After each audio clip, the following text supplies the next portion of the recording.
जैसा कि आप सब लोग जानते हैं कि जो भी प्रॉपर्टी है या फिर संपत्ति है, अगर उसकी हम रजिस्ट्री कराते हैं तो उसमें हमें काफ़ी हैवी स्टाम्प ड्यूटी पे करनी होती है। और जैसा कि आप सब लोग ये भी जानते हैं कि मोस्टली हर घर में प्रॉपर्टी के रिगार्डिंग कोई ना कोई डिस्प्यूट है, चाहे वो एंसेस्ट्रल प्रॉपर्टी है या फिर वो सेल्फ एक्वायर्ड प्रॉपर्टी है। और अगर उस प्रॉपर्टी का डिस्प्यूट सोल्व हो जाए तो भी उस प्रॉपर्टी के डिस्प्यूट को सोल्व होने में काफ़ी सारा जो खर्चा लग जाता है। और साथ में ही अगर उस प्रॉपर्टी का कुछ हिस्सा जो किसी भी पर्सन के अगर हिस्से में आ जाता है तो उस हिस्से को अपने नाम पर कराने में काफ़ी हैवी स्टाम्प ड्यूटी जो है वो पे करनी होती है, जो कि लाखों में भी हो सकती है। लेकिन हाल फिलहाल में अभी एक लेटेस्ट जजमेंट आई है जिसमें अगर आपका आपसी संपत्ति का डिस्प्यूट है तो आप उस संपत्ति के डिस्प्यूट को एक ही दिन में ख़त्म कर सकते हैं और आपको अपने हिस्से को अपने नाम पर करवाने के लिए कोई भी स्टाम्प ड्यूटी जो है वो गवर्नमेंट को नहीं देनी पड़ेगी। जानेंगे आज की इस वीडियो में क्या हो नया कानून। सो फ्रेंड्स, मैं हूं एडवोकेट मोहित और आप देख रहे हैं हमारा चैनल लीगल अटैक। अगर आपने ये चैनल अभी तक सब्सक्राइब नहीं किया तो चैनल को सब्सक्राइब कर लीजिए, क्योंकि लॉ से रिलेटेड बहुत ही बढ़िया कंटेंट इस चैनल पे आने वाला है। सो फ्रेंड्स, बिना किसी देरी के चलिए वीडियो शुरू करते हैं।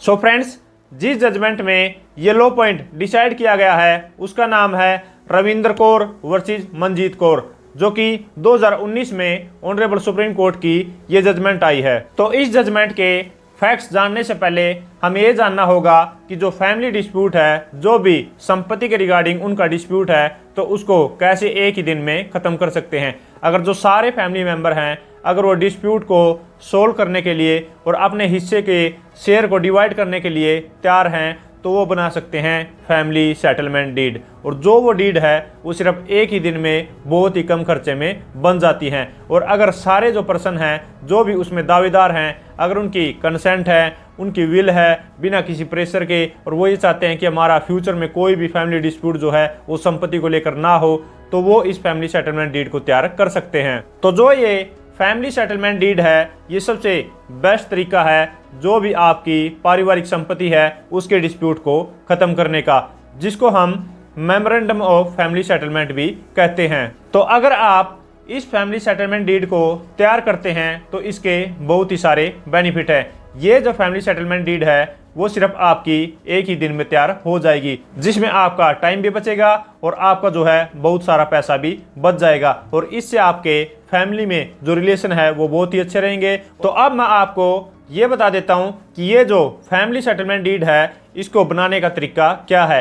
ये जो फैमिली सेटलमेंट डीड है ये ओरल भी हो सकती है, लेकिन मैं आपको एडवाइस करूंगा कि ये जो फैमिली सेटलमेंट डीड है इसको आप रिटर्न में करें और इसको साथ में ही रजिस्टर भी कराएं। जो भी ये फैमिली सेटलमेंट डीड होगी, जितने भी उस संपत्ति में दावेदार हैं, तो सबके इस सेटलमेंट डीड पर सिग्नेचर होना बहुत ही जरूरी है, और वो भी उनकी कंसेंट के साथ। और अगर आप इस सेटलमेंट डीड पर 2 विटनेस के साइन भी करा लेते हैं और इसको रजिस्टर भी करा लेते हैं तो ये एक वैलिड डॉक्यूमेंट बन जाएगा। और ये जो है ये काफ़ी सारी जजमेंट में ऑनरेबल सुप्रीम कोर्ट ने एडवाइज भी किया है कि फैमिली में जो भी संपत्ति के रिगार्डिंग उनके डिस्प्यूट हैं और वो डिस्प्यूट जो हैं वो शांति से निपट जाएं और फ्यूचर में उनका संपत्ति को लेकर कोई भी डिस्प्यूट ना हो, तो इसके रिगार्डिंग जो है वो मेमोरेंडम ऑफ फैमिली सेटलमेंट कर सकते हैं। तो अब हम इस केस के फैक्ट जान लेते हैं कि इस केस में क्या हुआ था। इस केस में भी जो है एक फैमिली सेटलमेंट डीड जो है वो तैयार की गई थी, और ये इसलिए तैयार की गई थी ताकि फ्यूचर में कोई भी फैमिली में संपत्ति के रिगार्डिंग डिस्प्यूट ना हो, और जो भी संपत्ति में हिस्सा जिसके नाम आएगा तो उसके रिगार्डिंग जो है स्टाम्प ड्यूटी वेव ऑफ हो जाए। तो ये जो मैटर है ये पहुंच गया ऑनरेबल सुप्रीम कोर्ट में, और ऑनरेबल सुप्रीम कोर्ट ने ये फाइंडिंग दी कि अगर कोई भी फैमिली मेंबर्स जो हैं अपनी फ्री इंटेंशन से इसको तैयार करते हैं तो ये जो फैमिली सेटलमेंट डीड है वो उन पे बाइंडिंग होगी, और इसमें कोई भी जो स्टाम्प ड्यूटी है वो गवर्नमेंट को पे करने की जरूरत नहीं है। और इसके लिए ऑनरेबल सुप्रीम कोर्ट ने कुछ कंडीशंस भी बताई हैं। उसमें सबसे पहली कंडीशन ये आती है कि सबके जो है उस फैमिली सेटलमेंट डीड पर सिग्नेचर होना बहुत ही जरूरी है। और वो जो सिग्नेचर हुए हैं वो उनकी फ्री कंसेंट से, बिना किसी कोर्जन के, बिना किसी फ्रॉड के होने चाहिए। ये नहीं है कि किसी से धक्के से साइन करवाए गए हैं। अगर सभी वॉलंटरली उस पर सिग्नेचर करते हैं तो ये जो डीड है वो मानी जाएगी। और नेक्स्ट जो कंडीशन है वो ये है कि सभी फैमिली मेंबर ने जो बोनाफाइड शो करनी है कि ये जो फैमिली सेटलमेंट डीड हम इसलिए तैयार कर रहे हैं ताकि हमारा फ्यूचर में इस संपत्ति के रिगार्डिंग कोई भी डिस्प्यूट ना हो और हमारे परिवार में जो शांति बनी रहे। तभी जो है यहाँ पर वो उस फैमिली सेटलमेंट डीड के अकॉर्डिंग स्टाम्प ड्यूटी गवर्नमेंट को पे करने की जरूरत नहीं होगी। तो अब हम बात कर लेते हैं कि अगर ये फैमिली सेटलमेंट डीड जो है वो तैयार हो जाती है तो उसके बेस पर ये नहीं है कि आपके नाम पर वो जो प्रॉपर्टी है वो रजिस्ट्रार ऑफिस में हो जाएगी। तो आप उसको अपने नाम पर कैसे करवा सकते हैं वो हम प्रोसीजर जान लेते हैं। तो अब आप क्या कर सकते हैं कि अगर आपके हिस्से में कोई भी शेयर आया है तो आप ये जो फैमिली सेटलमेंट डीड है इसको लेकर रजिस्ट्रार ऑफिस में जा सकते हैं और जो भी दूसरे फैमिली मेंबर्स हैं उनसे एनओसी रिसीव कर सकते हैं कि उन्हें कोई भी ऑब्जेक्शन नहीं है अगर ये हिस्सा जो है वो आपके नाम पर कर दिया जाए तो। और साथ में ही वो रजिस्ट्रार ऑफिस में आपके साथ भी जा सकते हैं और वहीं पर एनओसी भी दे सकते हैं और एफिडेविट भी दे सकते हैं कि हमें कोई भी ऑब्जेक्शन नहीं है कि अगर ये हिस्सा इसके नाम पर कर दिया जाए तो। अगर इस तरीके से आपके नाम पर वो प्रॉपर्टी हो जाती है तो बहुत ही अच्छा होगा। और अगर वो आपके नाम पर इस तरीके से नहीं होती है, कोई भी ऑब्जेक्शन वहां पर लगाते हैं,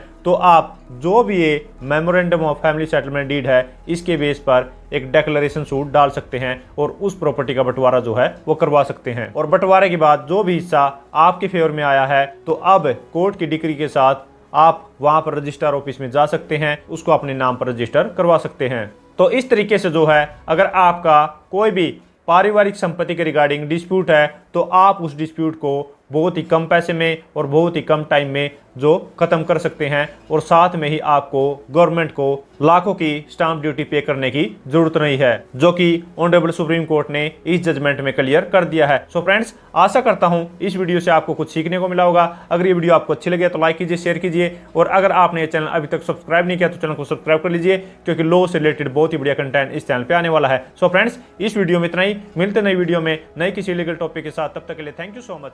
बाय बाय।